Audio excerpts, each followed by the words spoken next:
అదేది 'super six', 'super hit'. ఆ 'super సిక్స్‌లో' 2 ఉన్నాయి. నిరుద్యోగ భృతి ప్రతి ఒక్కళ్ళకి రూ. 3,000, అలాగే 20,00,000 ఉద్యోగాల లెక్కన ఇవ్వాలన్నటువంటిది. ఏడాదికి 20,00,000 చొప్పున 1,00,000 ఉద్యోగాలు 5 ఏళ్లలో అన్నటువంటిది. సరే ఇప్పుడు ఆల్రెడీ ఉద్యోగాలు వచ్చేస్తున్నాయి. 25,00,000 వచ్చేసినాయి, 30,00,000 వచ్చేసినాయి, 40,00,000 వచ్చేసినాయి అని పేపర్లు చెప్పేస్తున్నాయి.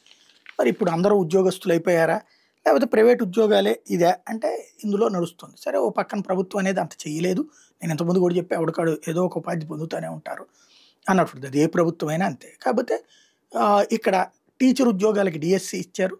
అట్లా పోలీసు ఉద్యోగాలు ఇంతకుముందు జగన్ ఈ 2 ఆపిన వాటిని కొనసాగించారు. అది ప్రభుత్వానికి శభాష్ చెప్పాలి. ఏడాదికి ఒకసారి డిఎస్సి కూడా ఇస్తానన్నాడు. ఇవన్నీ బాగుంది. ఏకైక సమస్య ఏంటంటే ఈ రూ. 1,500 పెన్షన్ ఎంతమంది మహిళలు ఉంటే అంతమందికి 60 ఏళ్ళు వచ్చేదాకా ఆ పెన్షన్, 60 ఏళ్ళ నుంచి వృద్ధాప్య పెన్షన్ అన్నటువంటి కాన్సెప్ట్ పెట్టుకొచ్చారు. తీరా చూస్తే ఆ డబ్బులు ఇవ్వట్లేదు. ఇదివరకు జగన్ టైంలో చేయూత అని చెప్పేసి, కాపు నేస్తామని, ఈబీసీ నేస్తామని ఇట్లాగ 15,000 నుంచి 18,000 ఇచ్చేవాడు. డ్వాక్రా రుణమాఫీ అని ఇట్లాంటి.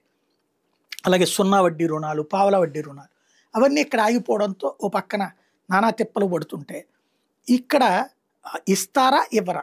మళ్ళీ చంద్రబాబు గారు నిన్న నెల్లూరులో ఏదో ప్రోగ్రాంలో పాల్గొని P4 ద్వారా, P4 అంటే అప్పట్లో ఏమన్నారు, P4 అనే పథకం ద్వారా వీళ్ళందరికీ దాతలు చూస్తారు అని చెప్పుకొచ్చారు. P4తో వాళ్ళందరూ కోటీశ్వర్లు అయిపోతున్నారు అని చెప్పారు. టోటల్గా ఇడిచిపెడితే 10 లక్షల మంది లబ్ధిదారులను కూడా డిసైడ్ చేయలేదు. వాళ్ళకేం నెల నెల డబ్బులు ఇచ్చేవాడు ఎవడో లేడు.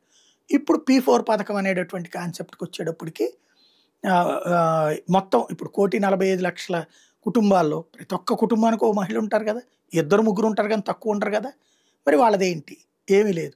కానీ ఇప్పుడు అవన్నీ కూడా మీకు చేయూత ఇవ్వడం కోసమే P4 అని నమ్మండి అంటూ కొత్తగా నమ్మించే ప్రయత్నం ప్రారంభించారు.